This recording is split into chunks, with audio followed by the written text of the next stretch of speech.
ধনবাড়ির মানুষ হযরত বিলাল রাদিয়াল্লাহু তাআলা আনহুর আযানটা শুদ্ধ হয় না। এবার মদিনার মুসল্লিরা আমার নবীকে ডেকে ডেকে বলেন, নবী গো, বিলালের আযানটা তো শুদ্ধ হয় না। হযরত বিলালকে মুয়াজ্জিনের পদ থেকে বরখাস্ত করেন, নতুন একজন মুয়াজ্জিন নিয়োগ দেন, যেই মুয়াজ্জিন আযানটা বড় শুদ্ধ কইরা দিতে পারে। আমার নবীজি মুসল্লিদের অবজেকশন শুই না, অভিযোগ শুই না, বেলাল রে ডেকে ডেকে বলে, বেলাল রে, তোর আজান তো শুদ্ধ হয় না, আজকের থেকে তুই আর আজান দিস না। হযরত বিলালকে নবী বলে, আজ থেকে আজ তুই আজান দিস না রে বিলাল, আজ থেকে আর তুই মদিনার মসজিদে আজান দিস না। হযরত বিলাল এই কথাটা শুইনা দুইটা চোখের পানি সেরে সেরে কান্দে। নবী আমার ডেকে বলে, বেলাল কেন কান্দ রে বেলাল, কেন কান্দ বলো। হযরত বিলাল ডাক দিয়ে বলে, নবী গো, আমি কেন কান্দি? আমি কান্দি এই জন্য, আপনি বলছিলেন কাল কিয়ামতের ময়দানে মানুষ যখন কিয়ামতের মাঠে উঠবে, যখন হাসরের ময়দানে মানুষজন দাঁড়াবে, কাউরে কেউ চিনবে না, চিনবে না, কিন্তু এই দুনিয়াতে যারা মুয়াজ্জিন হবে, এই দুনিয়াতে যারা আজান দিবে, তারা একটু লম্বা হবে। সুবহানাল্লাহ কোন। নবী গো, হাসরের ময়দানে কিয়ামতের মাঠে আমি তো লম্বা হইতে পারবো না, আমি মুয়াজ্জিনের কাতারে দাঁড়াইতে পারবো না। নবী গো, আমি এই জন্য কান্দি, আজ থেকে তো আমার মুয়াজ্জিনের নামটা কেটে গেল। বন্ধুরা, মদিনার মসজিদে নতুন একজন মুয়াজ্জিন নিয়োগ দেওয়া হলো। নতুন মুয়াজ্জিন নিয়োগ দেওয়ার পরে এবার আজান শুরু হয়ে গেছে। এবার পরের দিন ফজরের নামাজের আজান শেষ হয়ে গেছে। চতুর্দিকে হঠাৎ করে হযরতে জিবরাইল আমার নবীরে ডাক দিয়ে বলেন, নবী গো, সব জায়গায় আজান হয়ে গেল, কিন্তু মসজিদে নববীতে কেন আজান হইল না? আমার আল্লাহ জানতে চাইছে। জোরে আওয়াজ করে কোন সুবহানাল্লাহ। আল্লাহ নবী ডাক দিয়ে বলে, জিবরাইল, আজান হয়েছে, মসজিদের নববীতে আজান হইয়া গেছে। কে বলছে আজান হয় নাই? কে বলেছে আজান হয় নাই?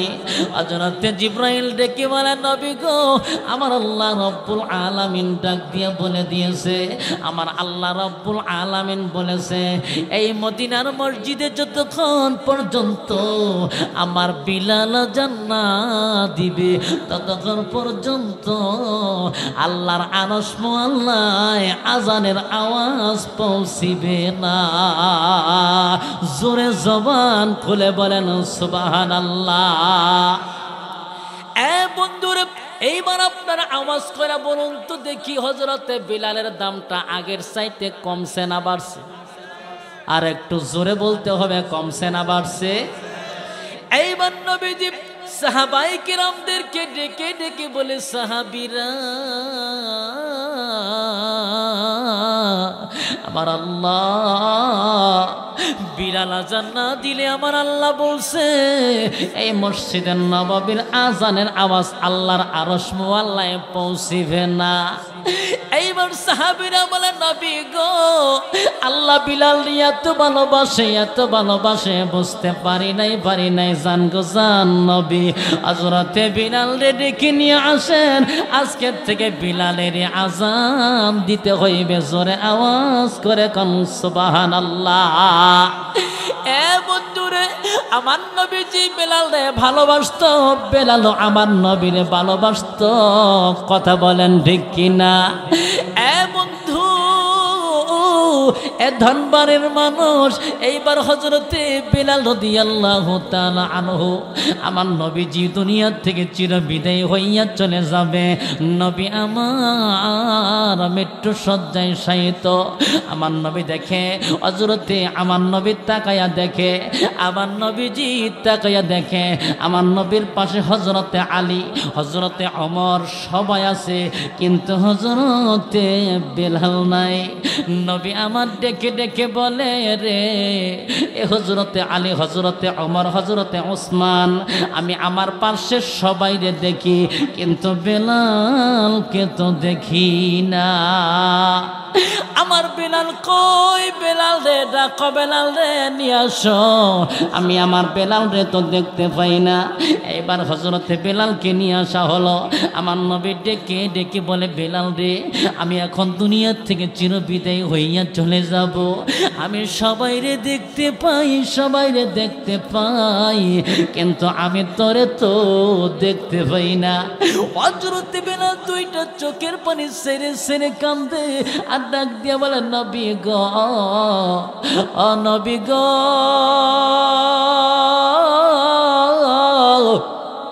সবাই আপনারে বিদায় কইরা দিতে পারে গো নবী, আমি বেলাল আপনারে বিদায় দিতে পারবো না, এটা আমার দ্বারা সম্ভব না।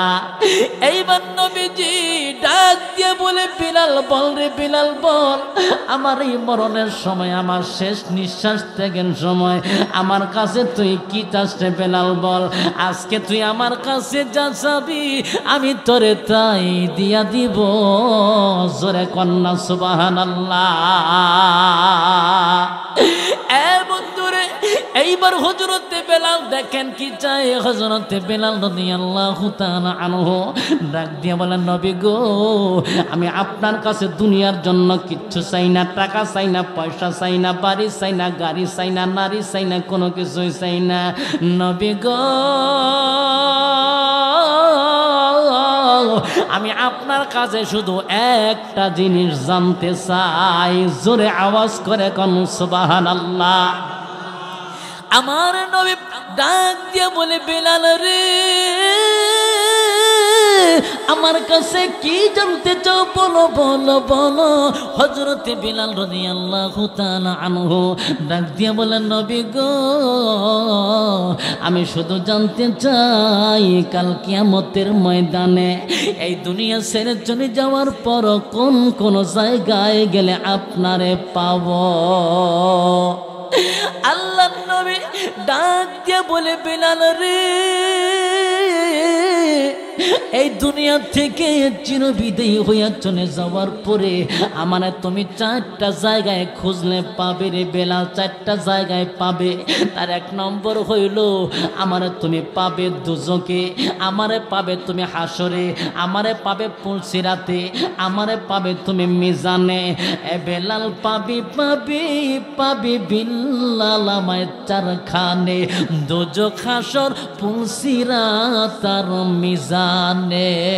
আল্লাহ রাব্বুল আলামিন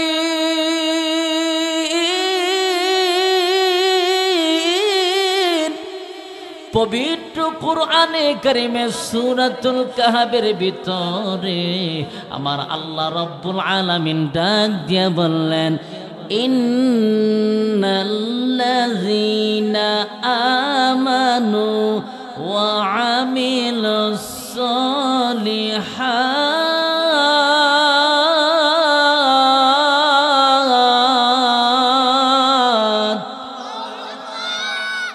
ওয়া আমিলুস সালিহাতি কানাত লাহুম জান্নাতুল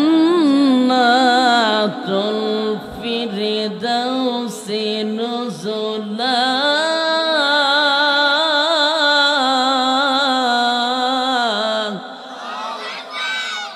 ধনবাড়ির মানুষ, আমার আল্লাহ রাব্বুল আলামিন পবিত্র কুরআনে কারীমের সূরাতুল কাহফের ভিতরে আমার আল্লাহ ডাক দিয়া বললেন, ইন্নাল্লাযীনা আমানু, নিশ্চয় যেই বান্দা ঈমান আনবে। জোরে বলেন কি আনবে? আরো জোরে বলতে হবে কি আনবে? যেই বান্দা ১ নম্বরে ঈমান আনবে আর ২ নম্বরে ওয়া আমিলুস সলিহাত, তার আমল করবে। আল্লাহ রাব্বুল আলামিন ঘোষণা কইরা দিলেন, কানাত লাহুম জান্নাতুল ফিরদাউসি নুজুলা।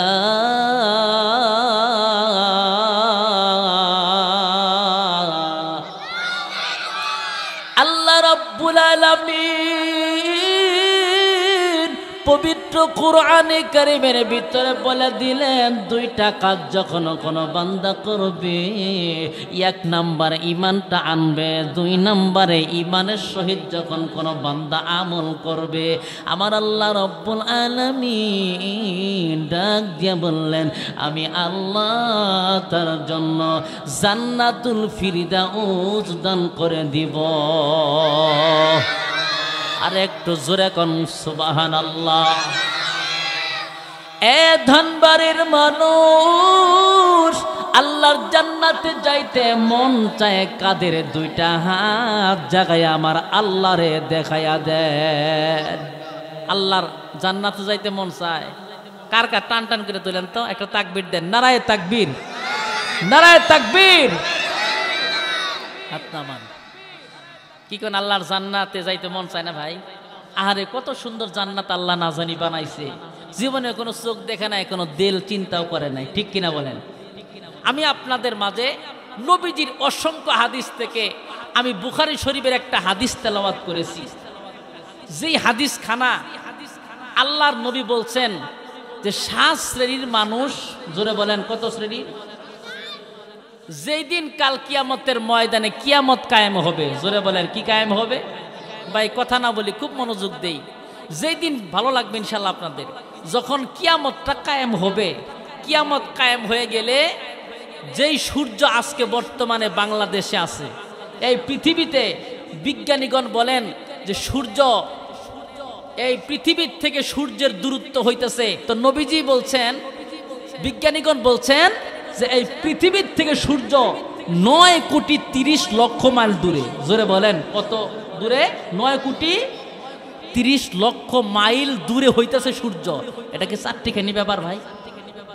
আল্লাহ এই দুনিয়ার বিজ্ঞানীগণ হিসাব করে বলছে দুনিয়ার থেকে 9 কোটি 30 লক্ষ মাইল দূরে হইছে সূর্য। আর এই সূর্যের তাপেই আমরা বাংলাদেশে পৃথিবীতে থাকতে পারি না, কথা বলেন ঠিক কিনা? কিন্তু কাল কিয়ামতের ময়দান যখন কায়েম হবে ভাইজান, ওই দিন এই সূর্য চলে আসবে মাথার অর্ধ হাত উপরে। জোরে বলেন কত উপরে? এরকম অর্ধ হাত উপরে। এই অর্ধ হাত উপরে যখন সূর্য চলে আসবে, তখন এই সূর্যের তাপে মানুষের নাক দিয়ে, মানুষের কান দিয়ে মগজগুলা গলে গলে পড়তে থাকবে, কথা বলেন ঠিক কিনা? আমার ভাইয়েরা, এই তাপে মানুষ কি করবে? হয়রান হয়ে যাবে। নাক মুখ দিয়ে যখন মগজ গলে গলে ফেনা পড়তে থাকবে রে ভাই, সেই কিয়ামতের ময়দানের ভয়াবহ সময় আল্লাহর নবী বলেন 7 শ্রেণীর মানুষ আল্লাহর আরশের ছায়ার নিচে জায়গা পাবে। সুবহানাল্লাহ কোন? কত শ্রেণীর মানুষ? 7 শ্রেণীর মানুষ আল্লাহর আরশের নিচে জায়গা পাবে। তাদেরকে সেই সূর্য স্পর্শ করতে পারবে না। বলবেন যে হুজুর, 7 শ্রেণীর মানুষ যে আল্লাহর আরশের ছায়ার নিচে জায়গা পাবে, তারা কি জাহান্নামে যাবে না জান্নাতে যাবে? এবার আপনারা বলুন তো, যেই কঠিন মুসিবত থেকে আল্লাহ যাদেরকে আরশের ছায়ায় জায়গা দিবেন, তারা জান্নাতি হবেন না জাহান্নামী? আরো জোরে বলেন। এই 7 শ্রেণীর মানুষ জান্নাতি হবেন। সুবহানাল্লাহ কোন? আমার আপনার নবীজি আখিরি জামানার পয়গম্বর।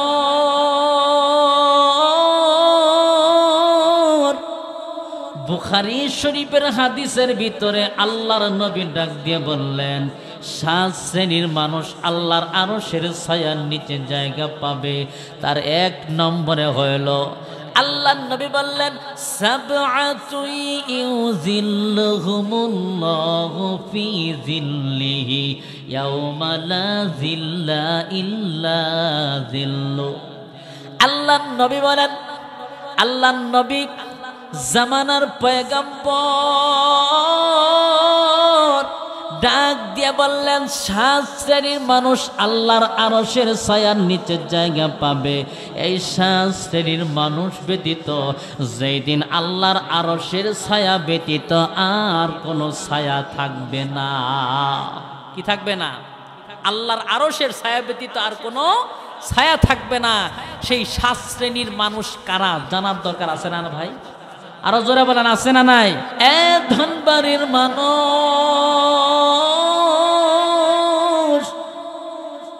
আল্লাহ রব্বুল আলামিনের নবী আখিরি জামানার পয়গম্বর ডাক দিয়ে বললেন তার 1 নম্বরে হইল আল ইমামুল আদিল। 1 নম্বর হইল ন্যায় বিচারক বাদশাহ। জোরে বলেন 1 নম্বর কি? আল্লাহর নবী বললেন 1 নম্বর হইল ন্যায় বিচারক বাদশাহ। যারা ন্যায়ের পক্ষে যারা কাজ করবে, ন্যায় পথে যারা চলবে, আমার নবী বলেন তারা আল্লাহর আরশের ছায়ার নিচে জায়গা পাবে। জোরে আওয়াজ করে কোন সুবহানাল্লাহ। আল্লাহ রব্বুল আলামিন তাদেরকে আরশের ছায়ার নিচে জায়গা দিবেন। ধনবারের মানুষ আজকে আমি আর আপনি ন্যায় বিচারের পক্ষে থাকার দরকার আছে না নাই? আর একটু জোরে এখন আছে না নাই? ন্যায় বিচারক হইতে হইবে, ন্যায়ের পক্ষে থাকতে হবে। ন্যায় বিচারক তো হইল আমার আল্লাহ। কথা বলেন ঠিক কিনা? আল্লাহ রাব্বুল আলামিন এই দুনিয়ার জমিনে যত পয়গম্বর পাঠাইছে, যত নবী পাঠাইছে, সব নবীরা ন্যায়ের পক্ষে ছিলেন এবং ন্যায় বিচারক করছে আমার আপনার নবী আখিরি জামানার পয়গম্বরের সাহাবী হযরতে ওমরে ফারুক রাদিয়াল্লাহু তাআলা আনহু। জোরে জবান খুলে পড়েন সুবহানাল্লাহ। আল্লাহর নবীর সাহাবী হযরতে ওমর রাদিয়াল্লাহু তাআলা আনহুর জামানার কথা রে বাজান, খুব ভালো কইরা বোঝার জন্য চেষ্টা করবেন। কোন দিকে কোনো নজর দিবেন না। মদিনার প্রধানমন্ত্রী হইল হযরতে ওমরে ফারুক রাদিয়াল্লাহু তাআলা আনহু। হযরতে ওমরের জামানা হযরত ওমর হইল মদিনার প্রেসিডেন্ট, মদিনার প্রধানমন্ত্রী। ওই সময়কার ঘটনা, প্রায় মদিনার থেকে 300 মাইল দূর থেকে একজন যুবক আসছে। জোরে বলেন কত দূর থেকে? মদিনা থেকে প্রায় 300 মাইল দূরে হইল একজন যুবকের বাড়ি। যেই যুবকটা সফরের জন্য বের হয়ে মদিনাতুল মুনাওয়ারায় হাজির হয়ে গেছে। উটের পিঠে সওয়ার হইতে হইতে হইতে হইতে ওই যুবকটা যখন হয়রান হয়ে গেছে, যুবক ছেলেটা একটা গাছের নিচে বসে একটু বিশ্রামের জন্য বসে গেছে। এমন সময় ওই যুবকের উটটা গাছের মধ্যে বাঁধিয়ে রাখছে, কিন্তু যুবক ঘুম থেকে ওইটা দেখে রে তার উটটা আর গাছের মধ্যে বাঁধা নাই। কিনা গাছের মধ্যে বাধা নাই। যুবক বড় চিন্তায় পড়লো, হায় রে গেল কই, এই উটটা গেল কোথায়? এবার খুঁজতে খুঁজতে যায় দেখে উটটা পার্শ্বে একটা খেজুর গাছের বাগান, ওই বাগানটা নষ্ট করে ফেলছে। সেই খেজুর গাছের বাগানের পার্শ্বেই সেই উটটা মরে পড়ে আছে। পার্শ্বে একটা মুরব্বি দাঁড়ায় আছে। আমার ভাইয়েরা, আমার বন্ধুগণ, এবার যুবক ডাক দিয়া বলে, মুরব্বী বাবাজি, আমার উটটা কে মেরেছে, কে মেরেছে বলো। এবার মুরব্বী ডেকে ডেকে বলে, এ যুবক, এই উটটা আমার খেজুর বাগানটা নষ্ট করে ফেলেছে। আমার খেজুর বাগানটা নষ্ট করার কারণে আমি এই উটটার উপরে রাগ হইয়া, ক্ষিপ্ত হইয়া আমি পাথর হাতি নিয়ে এই উটের মাথায় যখন আমি আঘাত করেছি, আর উটটার সাথে সাথে জমিনের মধ্যে পড়ে রক্ত পড়তে পড়তে দুনিয়া থেকে চিরবিদায়ী হইয়া চলে গেছে। এ বন্ধুরে, এবার যুবকের মাথাটা নষ্ট হয়ে গেছে। হায় হায়, আমার বাড়ি তো হইল বহু দূরে, আমার বাড়ি হইল এখান থেকে এক মাইল, 2 মাইল, 3 মাইল রাস্তা নয়, এখান থেকে প্রায় 300 মাইল দূরের রাস্তা। জোরে বলেন, কত মাইল দূরে? এখান থেকে প্রায় 300 মাইল দূরের রাস্তা, আমি কেমনে পারি যাব? যুবকে চিন্তা করতে করতে যুবকের রাগ হয়ে গেছে। যুবক রাগে গুসায় ওই মুরব্বীকে একটা ঘুষি মেরে দিয়েছে। যুবক যখন মুরব্বীর গায়ে আঘাত করছে, ওই মুরব্বী সাথে সাথে জমিনের মধ্যে পড়ে যায়। আর জমিনের মধ্যে পড়ে যাওয়ার সাথে সাথে ওই মুরব্বীর মাথাটা একটা পাথরের মধ্যে আঘাত লেগে মাথা থেকে রক্ত বের হওয়া শুরু হয়ে যায়। এবার রক্ত পড়তে পড়তে ওই মুরব্বী দুনিয়া থেকে চিরবিদায়ী হয়ে চলে গেল। এবার যুবক চিন্তা করে, হায় হায়, আমার ওটা যুবক মুরব্বী বাবাজি মেরে ফেলেছে। আমি তো রাগ হইয়া তারে ঘুষি মারছি, মুরব্বীও তো জমিনের মধ্যে পড়ে পাথরে আঘাত খাইয়া তো মুরব্বীও দুনিয়া থেকে বিদায় হইয়া গেল। এবার আমি তো মানুষ হত্যা করে ফেললাম, এবার আমি কই যাব? আমার তো কঠিন বিচার হবে। আমি যদি এখান থেকে পলায়ন করি, কাল কিয়ামতের ময়দানে আমার আল্লাহর আসামির কাঠগড়ায় দাঁড়াতে হবে। কথা বলেন ঠিক কিনা? এবার যুবক চিন্তা করতে করতে যুবক হঠাৎ কইরা দেখে 2 জন যুবক সামনে আসতেছে। আইসা দেখে রে মুরব্বী পড়ে আছে, পাশে একটা উট মরে পড়ে আছে। ওই 2 জন যুবক ডাক দিয়া বলে, এ যুবক, তুমি কে গো? এই মুরব্বী তো হইল আমাদের বাবা। আমাদের বাবাকে কেন মেরেছ? কে মেরেছে বলো, বলো, কে আমাদের বাবারে মেরেছে, কে মেরেছে বলো। এবার যুবক আর মিথ্যা কথা না বলে ডাক দিয়ে বলে, 2 জন যুবক ভালো কই না শুনে নাও। আমার এই উটটা তোমার বাবার এই খেজুর গাছের বাগান নষ্ট করার দরুন আর তোমার বাবা আমার উটটাকে মেরে ফেলেছে। আর আমি রাগ বশবর্তী হইয়া আমি আমার রাগকে কন্ট্রোল করতে না পারিয়া তোমার বাবার একটা ঘুষি মেরে দিয়েছি। তোমার বাবা জমিনের মধ্যে পড়িয়া পাথরের আঘাত খাইয়া ওই মাথা থেকে রক্ত পড়তে পড়তে তোমার বাবা দুনিয়া থেকে বিদায়ী হইয়া যায়। এ যুবক, আমি তো মেরেছি, তোমাদের বাবার আমি মেরেছি। এইবার 2 জন যুবক ডাক দিয়া বলে, এ আল্লাহর বান্দা, তোমার বাড়ি কই, ঘর কই, তোমার তোমরা চিনি না। তুমি চলো চলো হযরতে ওমরের দরবারে চলো। কেন আমার বাবারে হত্যা করছো? আজকে ওমরের দরবারে আমার বাবার হত্যার বিচার করা হবে। কি করা হবে? উমরের দরবারে আজকে আমার বাবার হত্যার বিচার, কঠিন বিচার হবে। আপনাদের কি মনে হয় হযরতে ওমর কি ঘুষ খাওয়াই না পিলিয়া? আর একটু জোরে কোন। এইবার নিয়ে গেছে হযরত উমরের দরবারে নিয়ে যায় হাজির করছে।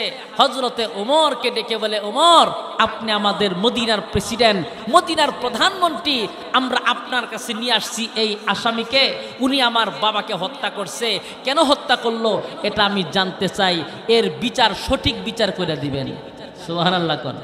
এবার হযরতে ওমর রাদিয়াল্লাহু তাআলা আনহু ডাক দিয়া বলে, এ যুবক, তোমার বাড়ি কই, ঘর কই?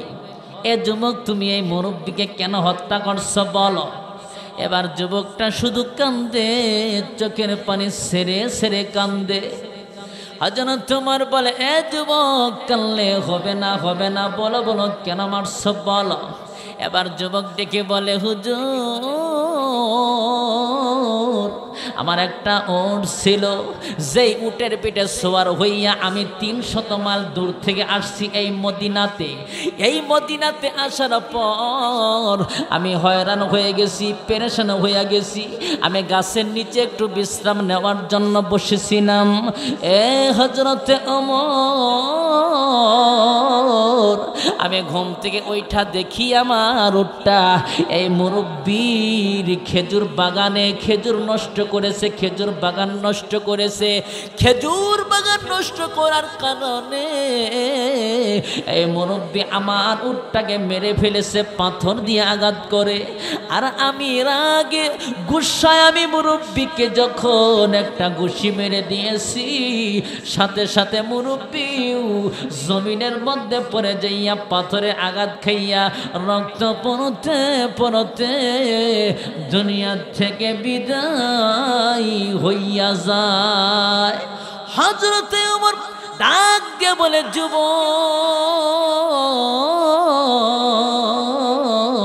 কেন তুমি তারে মারেছো, কেন মেরেছো বলো। তুমি উটের পরিবর্তে আর একটা উট দাবি করতে পারতা। কথা বলেন ঠিক কিনা? এই যুবক ভাইয়েরা জোরে বলেন ঠিক কিনা? হযরতে ওমর ডাক দিয়ে বলে, এ যুবক, তুমি একটা উটের পরিবর্তে আর একটা উট তুমি দাবি করতে পারতা, কিন্তু কেন তুমি এই মুরব্বীকে কেন তুমি হত্যা করেছ বলো বলো। তুমি কি জানো, মানুষ হত্যার পরিবর্তে হত্যা, তুমি যেহেতু মানুষ খুন করেছো, আজকে আমার আদালতে তোমার ফাঁসি হবে। এ যুবক, তুমি যেহেতু মানুষ হত্যা করে ফেলেছো, আজকে তোমাকেও হত্যা করা হবে, তোমাকেও ফাঁসির কাষ্টে ঝোলানো হইবে। এ যুবক, তুমি প্রস্তুতি গ্রহণ করো। এইবার যুবক ছেলেটা দুইটা চোখের পানি সেরে সেরে কান্দে আর ডাক দিয়া বলে, ওমর ভাই, আমারে হত্যা করেন, কোনো অসুবিধা নাই, তবে আমার একটা কথা। হযরতে ওমর বলে, কি কথা বলো। যুবক বলে, হুজুর, আমার বাড়ি হইল 300 মাইল দূরে। কত মাইল দূরে? আর একটু জোরে কোন। আমার বাড়ি 300 মাইল দূরে। আমার কাছে একজন মুসলমান কিছু আমানত রাখছে। জোরে বলেন, কি রাখছে? একজন যুবকের কিছু আমানত, কিছু টাকা আমার কাছে রয়েছে। এই টাকা, এই আমানত যদি আমি তাকে ফিরিয়ে না দেই আর এই দিকে যদি আমার ফাঁসি হয়ে যায়, তাহলে কাল কিয়ামতের ময়দানে আমি আসামির কাঠগড়ায় দাঁড়াতে হবে। আর দুনিয়ার সব মুসলমানরা মনে মনে ভাববে যে মুসলমান হইয়া মুসলমানের আমানত রক্ষা করে না। কথা বলেন ঠিক কি? কোনো আলাপ আলোচনা করবেন না, কোনো কথা বলবেন না।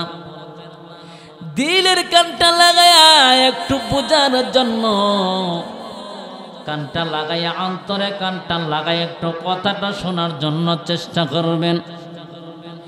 এবার হযরতে ওমরকে এই যুবক ডাক দিয়া বলে, এ ওমর ভাই, আমার যদি একটু সময় দিতেন, আমি একটু বাড়িতে যাইতাম, আর বাড়িতে যাইয়া ওই মুসলমানের আমানতটা ফিরিয়ে দিতাম। মুসলমানের আমানত ফিরিয়ে দিয়ে আমি আবারও চলে আসতাম। এইবার হযরতে ওমর ডাক দিয়া বলে, যুবক, তুমি তুমি কি আমাকে বোকা পাইছনি? আজকে যদি তোমারে ছেড়ে দেই তুমি ফিরে আসবা তার কোনো গ্যারান্টি আছে? জোরে বলেন আছে? তোমারা যদি আমি আজকে ছেড়ে দেই তুমি ফিরে আসবা তার কোনো গ্যারান্টি নাই। যুবক, একটা শর্তে তোমার ছেড়ে দিতে পারি, একটা শর্তে তোমার আমি ছেড়ে দিতে পারি। আর সেই শর্তটা হলো তোমার পরিবর্তে কেউ যদি তোমার জামিনদার হইতে পারে, তোমার পরিবর্তে কেউ যদি জামিনদার হয়, আমি তাহলে তোমাকে ছেড়ে দিব। বন্ধুরে, এই কথাটা বলার পর যুবক এইবার ডেকে বলে, আমার ভাই, এই মদিনায় তো আমার কোনো আত্মীয় স্বজন নাই, কোনো বন্ধু বান্ধব নাই, আমার পরিচিত কোনো মানুষ তো নাই, আমি কারে জামিনদার বানাবো, আমি কাকে জিম্মাদারের দায়িত্ব দিয়া যাব? হযরত ওমর বলে, তাহলে তোমার কোনো ছুটি নাই, তোমাকে ফাঁসির কাষ্টে ঝুলতে হবে। বন্ধুরে, এই কথাটা হযরতে ওমর বলার সাথে সাথে এইবার হযরতে ওমর রাদিয়াল্লাহু তাআলা আনহুকে ওই মদিনার একজন নবীজির সাহাবী, আল্লাহর নবীর সাহাবী, যার নাম হলো হযরতে আবু যর গিফারি রাদিয়াল্লাহু তাআলা আনহু, ডাক দিয়া বলে, এই ওমর, আমি এই যুবকের জমিনদার হইয়া গেলাম, আমি এই যুবকের পরিবর্তে আমি তার জিম্মাদার গ্রহণ করলাম, আমি তার জিম্মাদার হইলাম। তাকে ছেড়ে দেন, তাকে মুসলমানের আমানত দেওয়ার জন্য তাকে ছুটি দিয়া দেন। জোরে আওয়াজ করে কোন সুবহানাল্লাহ। হযরতে ওমর ডাক দিয়া বলে, এই আবু যর গিফারি, তুমি কি জানো এই যুবক যদি ফিরে না আসে তাহলে তোমাকে এই ফাঁসির কাষ্টে ঝুলানো হবে, তোমার কিন্তু ফাঁসি হবে। কথা বলেন ঠিক কিনা? এই কথাটা বলার পর আবু যর গিফারি ডাক দিয়া বলে, ওমর ভাই, কোনো অসুবিধা নাই, এই যুবক যদি ফিরে না আসে আমারে ফাঁসি দিয়া দিয়েন, কোনো অসুবিধা নাই। হযরত ওমর ডেকে বলে, আবু যর গিফারি, আমি তোমার কাছে শুধু একটা কথা জানতে চাই, তুমি কেন তার জিম্মাদারের দায়িত্বটা গ্রহণ করলা? কেন তুমি এমন দায়িত্ব নিলা? জীবনের ঝুঁকিটা তুমি কেন নিলা বলো? হযরত আবু যর গিফারি ডাক দিয়ে বলেন, হযরত ওমর, আমার সাথে তার রক্তের কোনো সম্পর্ক নাই, তার সাথে আমার কোনো আত্মীয়তার সম্পর্ক নাই, আমার সাথে তার কোনো বন্ধুত্ব নাই, তবে আমার সাথে তার একটা সম্পর্ক আছে, আর সেই সম্পর্কটা হলো ঈমানের সম্পর্ক। জোরে আওয়াজ করে বলেন সুবহানাল্লাহ। হযরত ওমর বললেন, কেমনে তোমার সাথে ঈমানের সম্পর্ক? জানতে চাই। এইবার আবু যর গিফারি ডেকে বলে, এই ওমর ভাই, আপনার নবী আমার নবী তো বলে দিছে, আল মুসলিমু আখুল মুসলিম, একজন মুসলমান অপর মুসলমানের ভাই। হযরতে ওমর, এই মুসলমান কি বলছে জানেননি? এই যুবক বলেছে একজন মুসলমানের আমানত ফিরে দেওয়ার জন্য ছুটি চায়, বাড়িতে যাইতে চায়। এই মুসলমান যেহেতু একজন মানুষের আমানত ফিরে দেওয়ার জন্য ছুটি চায়, সেহেতু এই মুসলমান কোনো সময় এই মুসলমান মিথ্যাবাদী হইতে পারে না। এই মুসলমানের জামিনদার হইলে 100% আবার আমানত ফিরে দিয়ে আবারও এখানে হাজির হইয়া যাবে। জোরে আওয়াজ করে কোন সুবহানাল্লাহ। এ ধনবাড়ির মানুষ, এই এইবার হযরতে ওমর রাদিয়াল্লাহু তাআলা আনহু ডাক দিয়া বলে, যুবক যাও যাও, তোমাকে ছুটি দেওয়া হলো, তবে শোনো আগামী শুক্রবার জুমার নামাজের পরে তোমাকে ফাঁসিতে ঝুলানো হবে। কোন সময়? আগামী শুক্রবার জুমার নামাজের পরে তোমাকে ফাঁসিতে ঝুলানো হবে। তুমি যাও যাও, আগামী জুমার নামাজের আগে চলে আসবা। এ যুবক ভাই, মুরব্বী বাবাজি, এ আমার পর্দানিশে আমার মায়েরা, আমার বোনেরা, একটু ভালো করে শোনার জন্য চেষ্টা করবেন। এবার যুবক চলে গেল। যুবক 300 তোমার দূরে ধরে বাড়িতে যাইয়া তার মারে একটা ডাক দিয়া বলে, মা গো, ও মা, তোমার সন্তান তো একজন মানুষকে মদিনাতে খুন করেছে। মা গো, সেই খুনের কারণে তোমার সন্তানটাকে আসামির কাঠগড়ায় দাঁড়ানো করা হয়েছে। তোমার সন্তানকে ওই মদিনাতে তোমার সন্তানকে ফাঁসির রায় দেওয়া হয়েছে গো মা। মা গো, আগামী শুক্রবার জুমার নামাজের পরে আমার চলে যেতে হবে, জুমার নামাজ পড়তে হবে মদিনাতে, আর সেখানে আমারে ফাঁসি দেওয়া হবে। ও মা, আপনি আমারে মাফ করে দেন, আপনি আমারে মাফ করিয়া দেন। মা গো, আপনার দুধের ঋণ থেকে আপনি আমারে রেহাই করে দেন, আপনি আমারে মুক্তি কইরা দেন। মা কান্দে আর বলে, যুবক, যেহেতু তুমি ফাঁসির রায় তোমার হয়েছে, তুমি যদি মদিনাতে না যাও তোমার তো খুঁজে পাবে না, তোমার আর মদিনাতে যাবার দরকার নাই। যুবক ডেকে বলে, মা গো, আমি যুবক, আমি একজন মুসলমানের ঘরের সন্তান। মুসলমান যদি কোনো জবান দেয়, ওই জবানটা মুসলমান রক্ষা করে। মুসলমান কোনোদিন জবানের বরখেলাপ করতে পারে না। জোরে জবান খুলে বলেন সুবহানাল্লাহ। এইবার যুবক বাবার কাছে যাইয়া কি কথা বলে, বাবা গো, আমার আপনি ক্ষমা কইরা দেন, আগামী মঙ্গলবার আমার ফাঁসি হইয়া যাবে। এই যুবক আস্তে আস্তে যার কাছে আমানত গ্রহণ করেছিলেন, আমানতটা ফিরিয়ে দিয়া এবার পরে আস্তে আস্তে একদিন 2 দিন যাইতে যাইতে যখন পরের শুক্রবার জুমার নামাজের সময় চলে এসেছে, এখনো পর্যন্ত যুবক মদিনাতে হাজির হইতে পারে নাই। এইবার জুমার নামাজের সময় হয়ে গেল, জুমার নামাজটা শেষ হইয়া গেল। জুমার নামাজের পরে লক্ষ লক্ষ মানুষ, হাজার হাজার মানুষ এবার হাজির হইয়া গেল মদিনাতে। আজকে তো একজন যুবকের ফাঁসি হবে। যুবক যেহেতু হাজির হয় নাই, তাহলে তার জন্য যিনি জিম্মাদার হয়েছে, আবু যর গিফারিকে ফাঁসি দেওয়া হবে। কথা বলেন ঠিক কিনা? এবার জুমার নামাজের পর আবু যর গিফারিকে হাজির করা হল। আবু যর গিফারিকে হাজির করে দেওয়া হইল। হযরতে ওমর রাদিয়াল্লাহু তাআলা আনহু আবু যর গিফারিকে ডেকে ডেকে বলে, হে আবু যর গিফারি রে, আমি তোমাকে প্রথমেই বলেছিলাম জিম্মাদার হইও না, জামিনদার হইও না। আজকে কিন্তু তোমার ফাঁসি দেওয়া হবে। যেহেতু যুবকটা এখনো পর্যন্ত হাজির হয় নাই, সেই জন্য আমি ওমর, আমি 2 রকম বিচার করতে পারবো না, 2 নাম্বার বিচার আমি করতে পারবো না। আজকে তোমাকে ফাঁসির রায় হবে, আজকে তোমাকে ফাঁসির কাষ্টে ঝুলতে হবে। এ বন্ধুরে, হযরত ওমরের 2টা চোখ দিয়া পানি বের হইয়া যায়। ওই মদিনার সব মানুষরা আবু যর গিফারির জন্য কাঁদতে থাকে। আবু যর গিফারি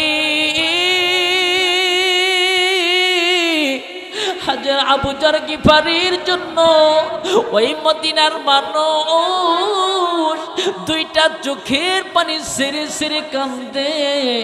আবু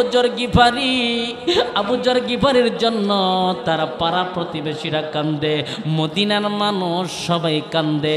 সবাই কাঁদতে কাঁদতে বেহুশ হইয়া যায়। হযরত ওমরও কান্দে।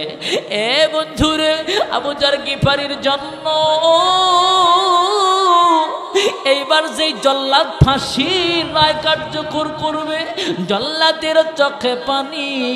এইবার জল্লাদ কাঁদে আর বলে, আবু যর গিফারি ভাই, আমার জীবনে আমি কোনদিন, আমার জীবনে আমার চোখ দিয়ে কোনদিন পানি বের হয় নাই। আমি কত ফাঁসির রায় কার্যকর করলাম, কিন্তু কারোর জন্য আমার চোখ থেকে পানি বের হয় নাই। এ আবু যর গিফারি ভাইজান, আজকে আমার চোখের পানি আমি নিজে রাখতে পারতেছি না। আবু যর গিফারিকে ফাঁসির কাষ্টে দাঁড়া করে দেওয়া হয়েছে। এবার গলার মধ্যে ফাঁসির কাষ্ট, ফাঁসির রায় কার্যকর করার জন্য রশি যখন গলার মধ্যে পরানো হয়েছে, এখন ফাঁসির রায় কার্যকর হবে। এমন সময় কে জানি ডাক দিয়া বলে, এ জল্লাদ ভাই, একটু দেরি করো, একটু দেরি করো। ওই যে দূরে তাকাইয়া দেখো, কে জানি ধুলা বালি উড়াইয়া মদিনার দিকে আসতেছে। জোরে আওয়াজ করে কোন সুবহানাল্লাহ। এইবার হযরতে ওমর রাদিয়াল্লাহু তাআলা আনহু তাকে দেখে রে, ওই যুবকটাই দৌড়ে আসতেছে, যুবকটাই আসতেছে। এবার যুবক যখন হাজির হইয়া যায়, এবার হযরতে ওমর ডাক দিয়া বলে, এ হযরতে ওমর রাদিয়াল্লাহু তাআলা আনহু, আল্লাহর রাস্তা আমাকে ক্ষমা করবেন। আমি রাস্তায় আসতেছিলাম, কিন্তু আসার সময় আমার যে ঘোড়াটা, এই ঘোড়াটা হঠাৎ কইরা পাথরের সাথে আঘাত খাইয়া আমার ঘোড়াটার একটা পা ভেঙে গেছে। আমার ঘোড়াটায় পায়ে আঘাত খাওয়ার কারণে আমি ঠিক সময়ে হাজির হতে পারি নাই। আমি আস্তে আস্তে আমার ঘোড়াটা নিয়ে চলে এসেছি। এ হযরতে ওমর, আমাকে ফাঁসির রায় কার্যকর করুন। আবু যর গিফারিকে ছেড়ে দেন, ছেড়ে দেন, আবু যর গিফারিকে ছেড়ে দেন। জোরে চিৎকার করে কোন সুবহানাল্লাহ। এইবার আবু যর গিফারিকে ফাঁসির কার্যকর, ফাঁসির মঞ্চ থেকে নামানো হলো। আবু যর গিফারি দুইটা চোখের পানি ছেড়ে ছেড়ে কান্দে। এইবার যুবক যাইয়া ডেকে বলে, এ আবু যর গিফারি,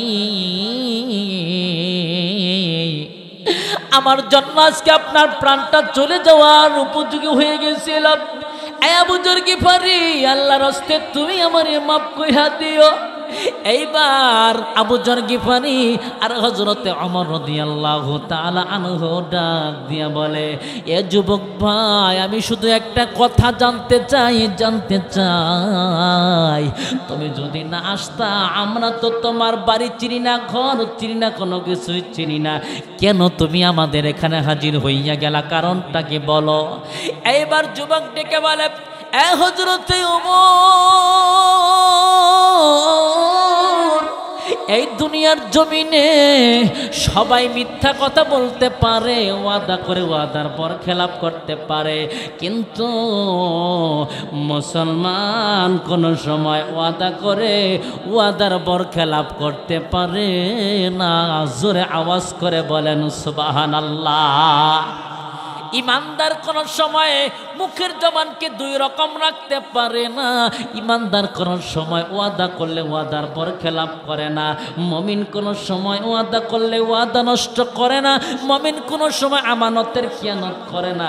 মুমিন কোন সময় মিথ্যা কথা বলে না। জোরে জবান খুলে বলেন সুবহানাল্লাহ। এ বন্ধুর হযরতে ওমর কেমন বিচারক ছিলেন গো। হযরতে ওমর ফাঁসির রায় কার্যকর করতে যেহেতু যুবকটা চলে গেছে, যুবকের জন্য জিম্মাদার হয়েছিল আবু যর গিফারি, কিন্তু আবু যর গিফারিকেও ফাঁসির মঞ্চে দাঁড়া করাইতে হযরতে ওমর দেরি করে নাই। কথা বলেন ঠিক কিনা? হযরতে ওমর কেমন বিচারক ছিলেন, কথা বলেন ঠিক কিনা? এই জন্য আল্লাহর নবী বলছে এই দুনিয়াতে ন্যায় প্রতিষ্ঠা করবে যারা, ন্যায় বিচারক যারা করবে, ন্যায়ের পক্ষে যারা থাকবে, তারা কাল কিয়ামতের ময়দানে আল্লাহর আরশের ছায়ার নিচে জায়গা পাবে। সুবহানাল্লাহ কোন? আরো জোরে বলেন কয়টা? 7টা। তার 1 নম্বর হচ্ছে আল ইমামুল আদিল, ন্যায় বিচারক বা সাজারা কাল কিয়ামতের ময়দানে তারা আল্লাহর আরশের ছায়ার নিচে জায়গা পাবে। কথা বলেন ঠিক কিনা? আর একটু জোরে বলেন ঠিক কিনা? এবার আসেন 2 নাম্বার। 2 নাম্বার যারা আল্লাহর আরশের ছায়ার নিচে জায়গা পাবে জান্নাতি হবে। সুবহানাল্লাহ কোন? আল্লাহর নবী বলেন 2 নম্বর হচ্ছে ওয়া শাবুন নাশাআ ফি ইবাদাতিল্লাহ, ওই যুবক যে যৌবনে আল্লাহর ইবাদত করে। সুবহানাল্লাহ কোন? যৌবন বয়সে আমাদের যুবকরা কি ইবাদত করে ভাই? আর একটু জোরে বলেন। আল্লাহ রাব্বুল আলামিনের দরবারে যৌবন বয়সে যুবকের ইবাদতের দাম অনেক বেশি। সুবহানাল্লাহ কোন? কারণ যৌবন বয়সে যুবকরা যে ইবাদত করে, যৌবনের একটা দাম আছে না নাই? আর একটু জোরে বলেন আছে না নাই? যৌবন বয়সে যে কোনো কাজ যুবক সঠিক ঠিক মতো করতে পারে, ঠিক কিনা? বুড়া বয়সে দেখবেন যে কি হয়, পেশাব করবার যায় আরেক কাজ করে দিচ্ছে। কথা বলেন ঠিক কিনা? বুড়া বয়সে শরীরের তাগত থাকে না, ইবাদতে মনোযোগী হয় না। কথা বলেন ঠিক কিনা? হাসরের ময়দানে আল্লাহ পাক এই যৌবন বয়সের হিসাব নিবে। জোরে বলেন কোন বয়সের? যৌবন বয়সের। এই জন্য যৌবনে যারা আল্লাহর ইবাদত করে, আল্লাহর নবী বলেন তারা আল্লাহর আরশের ছায়ার নিচে জায়গা পাবে। সুবহানাল্লাহ কোন? কাল কিয়ামতের ময়দানে যৌবনদের বাংলাদেশে বর্তমানে আমার যুবক ভাইয়েরা, আজকে যুবকরা নামাজ পড়ে না, যুবকরা দেখবেন 12টা 1টা পর্যন্ত মোবাইল ফেসবুক নিয়ে ব্যস্ত। কথা বলেন ঠিক কিনা? আমার ভাইয়েরা, আজকে যেই যুবকেরা মোবাইল ফোন ফেসবুক নিয়ে আজকে ব্যস্ত, আজকে এই যুবকরা কিন্তু একদিন বুড়া হওয়ার আগেও মারা যাইতে পারে। কথা বলেন ঠিক কিনা? এই জন্য যৌবনে 2 নাম্বার, যৌবনে আল্লাহর ইবাদত করতে হবে। এবার আসেন 3 নাম্বার। আল্লাহর নবী বলেন আর 3 নম্বর আমল হলো ওয়ারাজুলুন কলবুহু মুআল্লাকুন ফিল মাসাজিদ। আর 3 নম্বর হচ্ছে যাদের দিল সব সময় মসজিদের সঙ্গে লেগে থাকে। জোরে বলেন কিসের সাথে? 1 নম্বর হচ্ছে ন্যায় বিচারক বা সাজারা, ন্যায়ের পক্ষে যারা। আর 2 নম্বর হচ্ছে যৌবনে যারা ইবাদত করে। আর 3 নম্বর হচ্ছে যার দিল সবসময় মসজিদে লেগে থাকে, অর্থাৎ ফজরের নামাজ পড়ার পরে জোহরের নামাজের জন্য যার মন কান্দে। কথা বলেন ঠিক কিনা? কোনো দিকে কোনো নজর নাই, খুব ভালো করে বোঝার জন্য চেষ্টা করবেন ভাই। আল্লাহ নবী বলছেন যাদের মনটা সব সময় মসজিদের সঙ্গে লেগে থাকে, এ বন্ধু আজকে বর্তমান জামানায় আজকে মসজিদে মুসল্লি খুঁজে পাওয়া যায়। আর একটু জোরে বলেন যায়? এ ধনবাড়ির মানুষ, আল্লাহ নবী কাল কিয়ামতের ময়দানে সর্বপ্রথম যে হিসাব না নিবে সেই হিসাবটা হইল আউয়ালু মা ইউহাসাবু বিহিল আবদু ইয়াউমাল কিয়ামাতিস সালাহ। আল্লাহ নবী বলেন কাল কিয়ামতের ময়দানে সর্বপ্রথম যে হিসাবটা হবে সেই হিসাবটা হবে নামাজের হিসাব। জোরে বলেন ঠিক কিনা? এ ধনবাড়ির মানুষ একটু ভালো করে বোঝার জন্য চেষ্টা করবেন। আমার আপনার নবী আখির জামানার পয়গম্বর, হঠাৎ কইরা তিনি অসুস্থ হইয়া যায়। নবী আমার জ্বরে আক্রান্ত, নবী আমার দাঁড়াইতে পারে না। আমার নবীজি দাঁড়াইতে পারে না, দাঁড়াইতে পারে না। আল্লাহ নবী জ্বরে আক্রান্ত নবী আমার একবার বেহুশ আবার হুশ ফিরে আসে। হঠাৎ কইরা আয়সার নামাজের আজান হইয়া যায়। আল্লাহর নবীর যখন হুশটা ফিরে আসছে, নবী আমার ডেকে ডেকে বলে, এ হযরতে আয়েশা সিদ্দিকা রাদিয়াল্লাহু তাআলা আনহা, বলো বলো বলো বলো এখন কোন সময় নামাজের কোনো আজান হয়েছে কিনা? আল্লাহর নবী ডাক দিয়ে বলে, এ আয়েশা বলো বলো এখন সময়টা কোন সময়? এই কথা বলার সাথে সাথে হযরতে আয়েশা সিদ্দিকা রাদিয়াল্লাহু তাআলা আনহা ডাক দিয়ে বলেন, নবী গো এখন এশার নামাজের আজান হইয়া গেছে, আপনার জন্য সাহাবায়ে কেরামরা অপেক্ষা করতেছে। আল্লাহর নবী ডাক দিয়ে বলে, আয়েশা আমার তাড়াতাড়ি ওযু করাইয়া দাও, আমাকে তাড়াতাড়ি শরীরটা মুইসা দাও, আমি মসজিদে যাব, আমি জামাতে নামাজ আদায় করব। জোরে জবান খুলে বলেন সুবহানাল্লাহ। আল্লাহর নবীকে ওযু করে দেওয়া হলো, নবীজিকে গোসল করে দেওয়া হলো, শরীরটা মুছে দেওয়া হলো, নবীজিকে দাঁড়ানোর জন্য চেষ্টা করা হলো। নবী আমার জ্বরে এত দুর্বল হইয়া গেছে, আমার নবী দাঁড়াইতে পারে না, নবী আমার দাঁড়াইতে পারে না। আল্লাহর নবী আবারও বেহুশ হইয়া যায়। এবারও আমার ভাইয়েরা কিছুক্ষণ পরে নবীর হুশটা যখন ফিরে আসে, আল্লাহর নবী এবার ডাক দিয়ে বলে, আয়েশা রে নামাজ কি শেষ হয়েছে না এখনো পর্যন্ত সময় আছে? আল্লাহর নবীকে আয়েশা ডেকে ডেকে বলে, নবী গো আপনার সাহাবীরা আপনার জন্য অপেক্ষা করতেছে। জোরে কোন সুবহানাল্লাহ।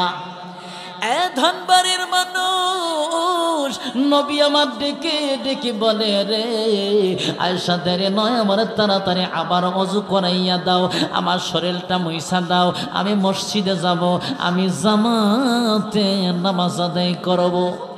এবার হযরতে আয়েশা সিদ্দিকা রাদিয়াল্লাহু তাআলা আনহা এবার আল্লাহর নবীকে ওযু করাইয়া দিলেন, শরীরটা মুইসা দিলেন।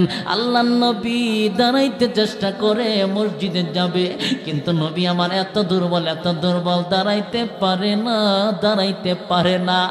আমার নবীজি আবারও জমিনের মধ্যে বেহুশ হইয়া যায়।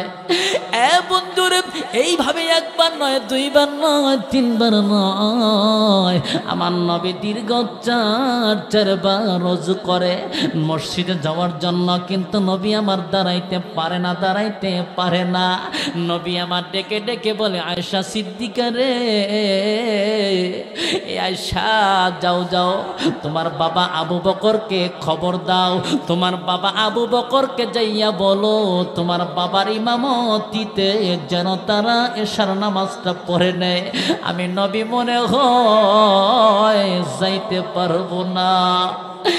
এ বন্ধুরে হযরত আয়েশা সিদ্দিকা রাদিয়াল্লাহু তাআলা আনহা হযরতে আবু বকরকে খবর দিছে, হযরতে আবু বকর নামাজটা শুরু করে দিছে।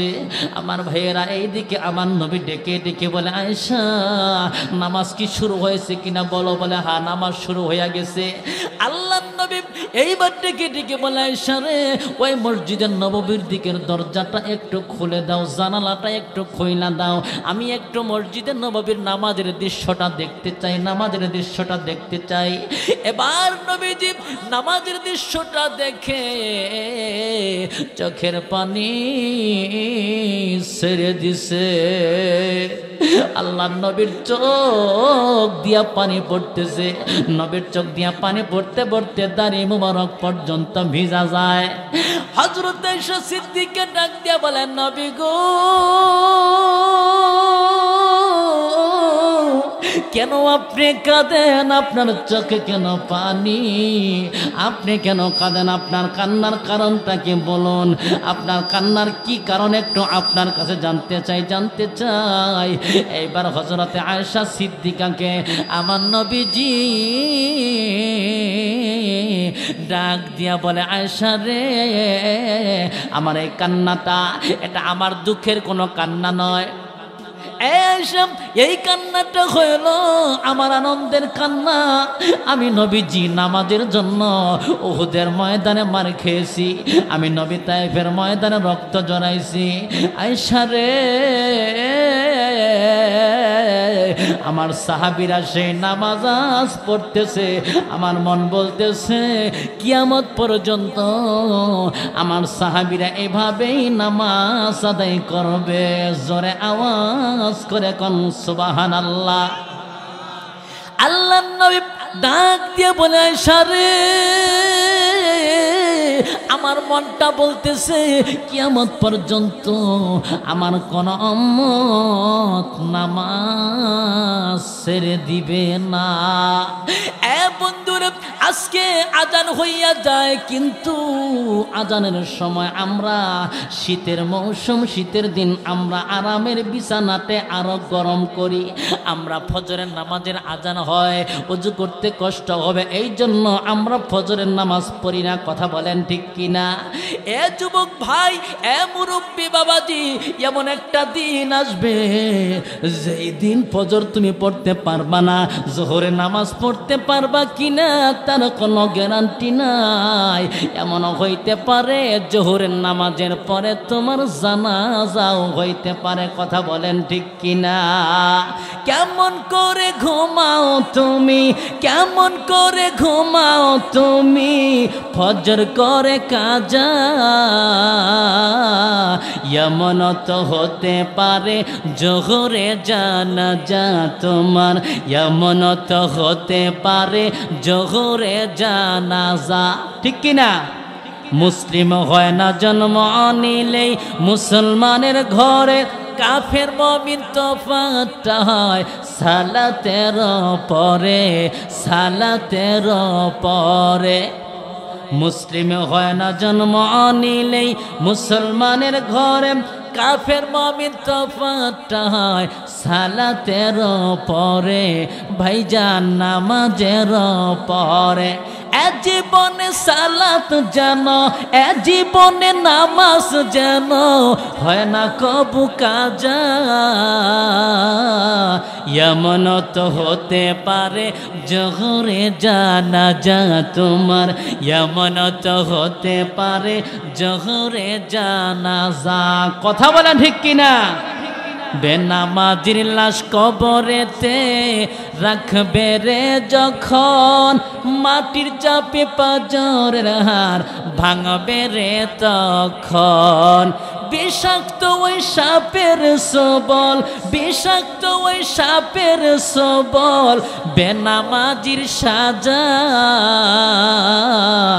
এমন তো হতে পারে জোহরে জানাজা তোমার, এমন তো হতে পারে জোহরে জানাজা। কথা বলেন ঠিক কিনা?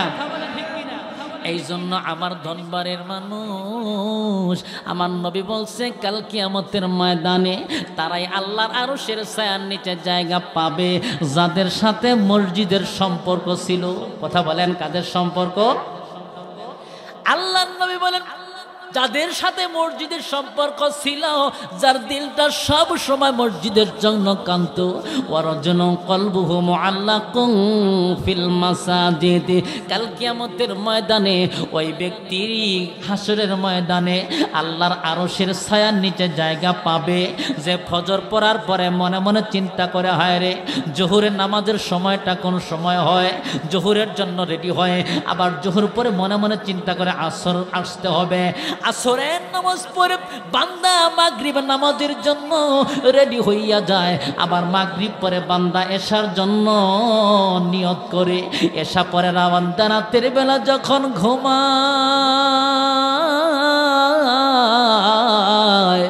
ওই বান্দা মনে মনে আমার আল্লাহর কাছে নিয়ত করে আর বলে, আল্লাহ আমারে তুমি ফজরের নামাজের সময় জাগাইয়া দিও। জোরে আওয়াজ করে বলেন সুবহানাল্লাহ। এ ধনবাড়ির মানুষ, আমি লম্বা করব না, আমি বেশি লম্বা করব না, অল্প সময়ের মধ্যে আমি বিদায় হইয়া চলে যাব। কিন্তু হইতে পারে আজকের এই মাহফিল আমার আপনার জীবনের শেষ মাহফিল। কথা বলেন ঠিক কিনা? বন্ধুরে, হইতে পারে আজকের আমার ওয়াজ জীবনের শেষ বয়ান, হইতে পারে আজকের এই মাহফিলটাই জীবনের শেষ মাহফিল। বন্ধুরে, এই জন্য জীবনের শেষ মাহফিল বয়ান মনে করে কথা বলতেছি। আল্লাহ নবী বলছে 3 নাম্বার তারা, 3 নাম্বারে যে লোকটা আল্লাহর আরশের ছায়ার নিচে জায়গা পাবে ওই মানুষটা হইল নামাজি, যে মানুষটার সাথে মসজিদের সম্পর্ক আছে। কথা বলেন ঠিক কিনা? এইবার আসেন 4 নম্বর। আল্লাহ নবী বলেন ওয়ারজুলানে তাহাব্বা ফিল্লাহি ইজতামাআ আলাইহি ওয়া তাফাররাকা আলাইহি। 4 নম্বরে হইল আল্লাহর নবী বলেন ওই 2 ব্যক্তি যারা একে অপরকে আল্লাহর সন্তুষ্টির জন্য ভালোবাসে, আল্লাহর জন্য একত্র হয়, আবার আল্লাহর জন্য পৃথক হইয়া যায়। কার জন্য একত্র হয়? আল্লাহর জন্য একত্র হয়ে আবার আল্লাহ রব্বুল আলামিনের খুশির জন্য যারা পৃথক হইয়া যায়। মিথ্যা কথা কবেন না। আজকে যারা একত্র হইছেন জোরে বলুন তো কারো সন্তুষ্টির জন্য? আরো জোরে বলেন কার? ধনবাড়ির মানুষ সম্পর্ক করব একমাত্র আল্লাহর জন্য, সম্পর্ক ছিন্ন করব একমাত্র কার জন্য? আর এক জোরে বলেন কার জন্য? আল্লাহ বললেন কুল ইন্না সালাতি ওয়া নুসুকি ওয়া মাহয়ায়া ওয়া মামাতি লিল্লাহ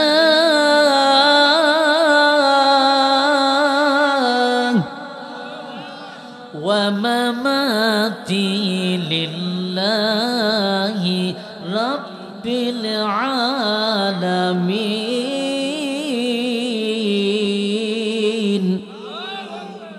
আমার ভাইরা, আমার বন্ধুগণ, আল্লাহ বললেন নবী গো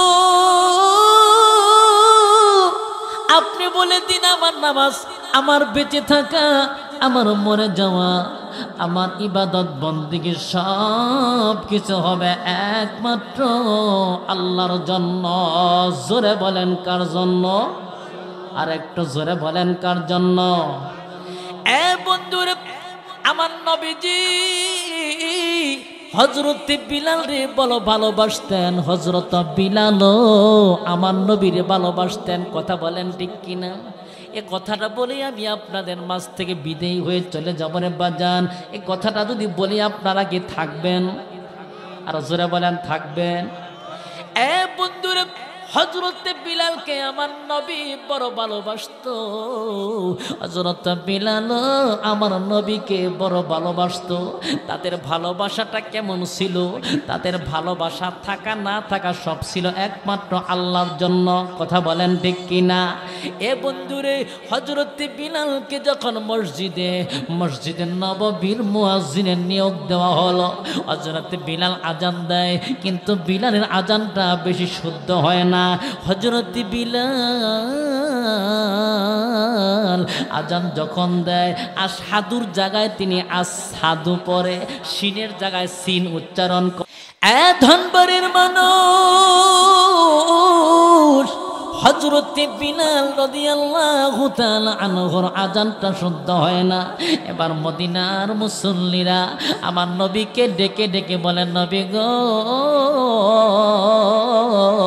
বিলালের আজানটা তো শুদ্ধ হয় না। হযরত বিলালকে মুয়াজ্জিনের পদ থেকে বরখাস্ত করেন, নতুন একজন মুয়াজ্জিন নিয়োগ দেন, যেই মুয়াজ্জিন আজানটা বড় শুদ্ধ কইরা দিতে পারে। আমার নবীজি মুসল্লিদের অবজেকশন শুইনা, অভিযোগ শুইনা বেলাল রে ডেকে ডেকে বলে, বেলাল রে তোর আজান তো শুদ্ধ হয় না, আজকের থেকে তুই আর আজান দিস না। হযরত বিলালকে নবী বলে আজ থেকে আজ তুই আজান দিস না রে বিলাল, আজ থেকে আর তুই মদিনার মসজিদে আজান দিস না। হযরত বিলাল এই কথাটা শুইনা দুইটা চোখের পানি সেরে সেরে কান্দে। নবী আমার ডেকে বলে বিলাল কেন কান্দ রে বেলাল, কেন কান্দ বলো। হযরত বিলাল ডাক দিয়ে বলে নবী গো আমি কেন কান্দি, আমি কান্দি এই জন্য আপনি বলছিলেন কাল কিয়ামতের ময়দানে মানুষ যখন কিয়ামতের মাঠে উঠবে, যখন হাসরের ময়দানে মানুষজন দাঁড়াবে, কাউরে কেউ চিনবে না, কিন্তু এই দুনিয়াতে যারা মুয়াজ্জিন হবে, এই দুনিয়াতে যারা আজান দিবে তারা একটু লম্বা হবে। সুবহানাল্লাহ কোন নবী গো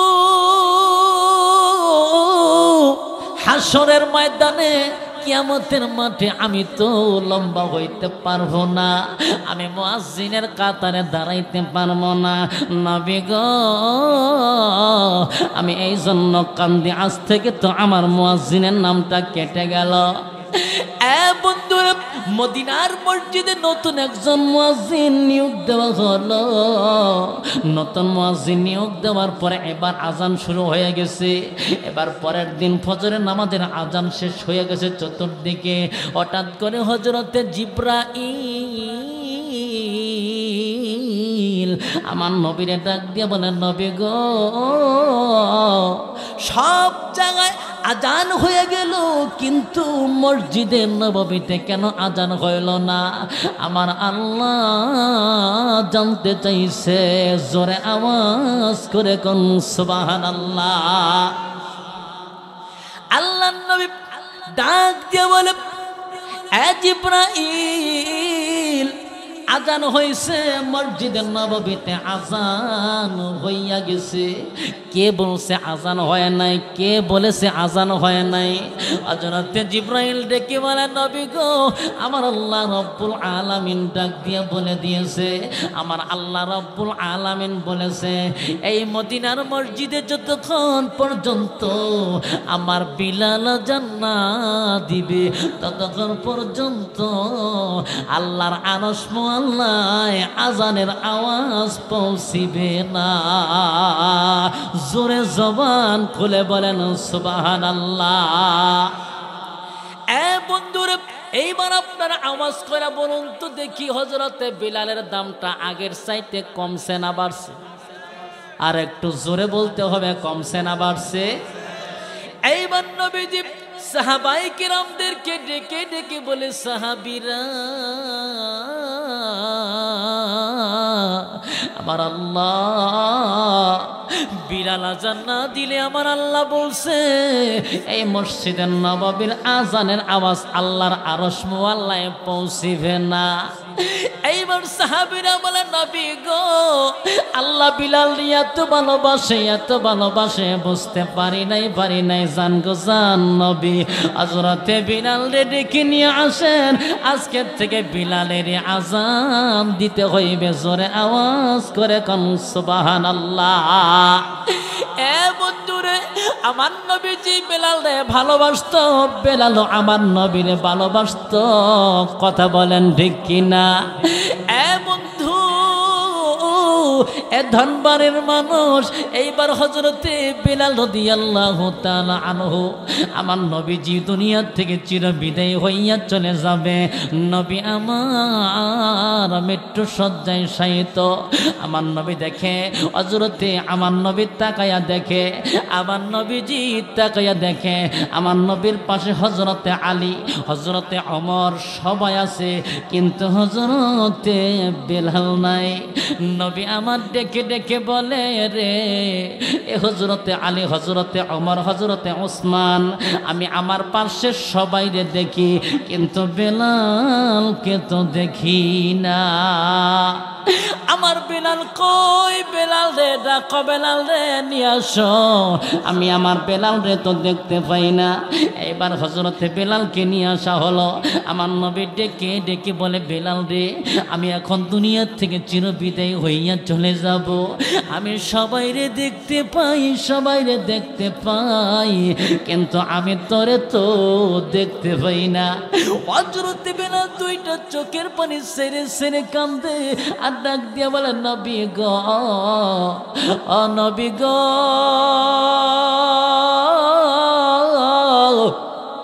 সবাই আপনারে বিদায় কইরা দিতে পারে গো নবী, আমি বেলাল আপনারে বিদায় দিতে পারবো না, এটা আমার দ্বারা সম্ভব না। এইবার নবীজি ডাক দিয়ে বলে, বিলাল বল রে বিলাল বল, আমার এই মরণের সময়, আমার শেষ নিঃশ্বাস ত্যাগের সময় আমার কাছে তুই কি চাস রে বেলাল বল। আজকে তুই আমার কাছে যা চাবি আমি তোরে তাই দিয়া দিব। জোরে কন্যা সুবহানাল্লাহ।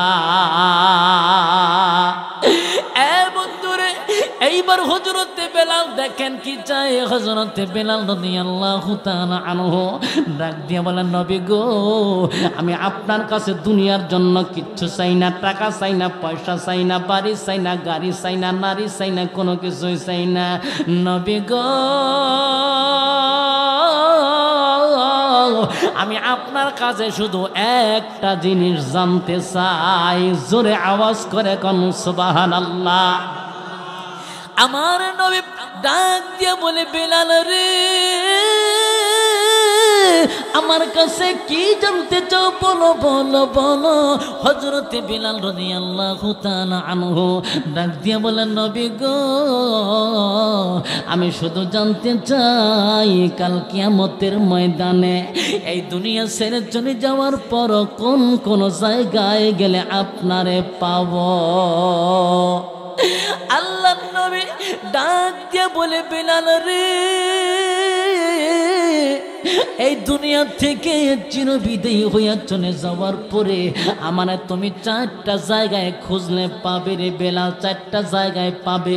তার এক নম্বর হইল, আমারে তুমি পাবে দুজকে, আমারে পাবে তুমি হাসরে, আমারে পাবে পুলসিরাতে, আমারে পাবে তুমি মিজানে। এ বেলাল পাবি পাবি পাবি বিল্লাল আমায় চারখানে, দুজক, হাসর, পুলসিরাত আর মিজানে। এ বন্ধুরে, নবী আমার হযরত বিলালের সাথে কথা বলে এবার কিছুক্ষণ পর এই দুনিয়া থেকে চিরবিদায়ী হইয়া চলে যায়। যেতে হবে খালি হাতে, যেতে হবে শূন্য হাতে, সঙ্গে কিছুই যাবে না, 3.5 হাত জায়গা পাবি পাবি না রে বিছানা, 3.5 হাত জায়গা পাবি পাবি না রে বিছানা। আজকে তুমি যাদের লাগে শুধুই পাগল পারা, যেতে হবে একা একা, যেতে হবে একা একা, কেউ যাবে না তারা, সারতে হবে মায়ার বন্ধন, সারতে হবে মায়ার বন্ধন, সাদের এই বালাখানা, 3.5 হাত জায়গা পাবি পাবি না রে বিছানা। জোরে আওয়াজ করে বলেন ঠিক কিনা। এইবার হযরতে বিলাল রাদিয়াল্লাহু তাআলা আনহু বাড়ির দিকে রওনা হয়ে চলে গেলেন। এবার যখন বাড়ির থেকে একটা গাঠুরের মধ্যে কাপড় চোপড় নিয়ে আসছে, তার প্রয়োজনীয় যা সব কিছু নিয়ে আইসা হযরতে বিলাল আবু বকরকে ডেকে ডেকে বলে, আবু বকর ভাই, আমার বিদায় দেন, আমি আর মদিনায় থাকবো না। হযরতে বিলাল ডাক দিয়ে বলে কেন থাকবে আবু বকর? আমি থাকবো না, আমি থাকবো না, আমি মদিনায় থাকবো না। হযরতে আবু বকর ডেকে বলে বিলাল রে, কেন তুমি মদিনায় থাকবে না বলো? এইবার হযরতে বিলাল দুইটা চোখের পানি ছেড়ে দিয়া কান্দে আর ডাক দিয়া বলে এ আবু বকর ভাই, যে মদিনাতে আমার নবী নাই, ওই মদিনাতে আমি বিলাল থাকতে পারবো না। আমি আজান দিলে আমার নবীকে যদি মসজিদে খুঁজে না পাই, আমি তো তাহলে কলিজা পাইটা মারা যাব। এ বন্ধুরে, হযরতে আবু বকর কান্দে আর ডাক দিয়া বলে বিলাল রে, নবীও দুনিয়াতে নাই, তুই মুয়াজ্জিন, তুই যদি চলে যাস রে বেলাল, আমরা কাকে নিয়া মদিনায় থাকব?